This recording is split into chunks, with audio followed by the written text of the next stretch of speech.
Breaking news coming in this morning. For 5 days after the Pakistani boat went up in flames off the coast of Gujarat on the 1st of January, two satellite phones allegedly used by marine agents and the Pakistani army continued to be active.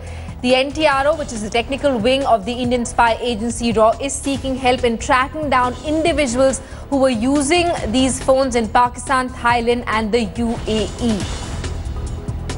Let's get a word from our Strategic Affairs Editor Gaurav Sawant, who's with us on the phone line. Gaurav, there's more incriminating evidence to suggest that the Pakistani army and the marine agency were in touch with this rogue boat. I'm not sure if we should even be calling this a rogue boat anymore, considering that now that it's been established that the phone intercepts that were first got by the NTRO, the spy agents, the Pak army continued to use these phones in a blatant defiance almost. That is absolutely true, Simi. In fact, sources in Coast Guard and the government continue to insist that this was more than just a suspect rogue boat or a smuggling operation. If you recall, even Defence Minister Manohar Parrikar had called it a suspected terror boat, and sources in the government agencies are convinced that this was a terror operation, whether to transfer weapons, explosives, equipment, or IEDs.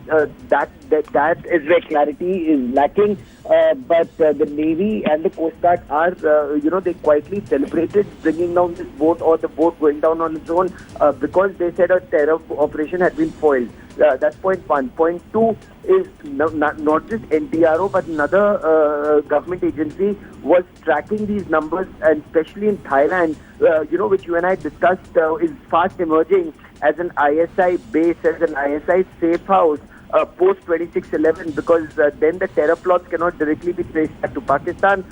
There are Pakistan Army officers who have business interests, financial interests, commercial interests, and other interests in Thailand, and not just in Bangkok.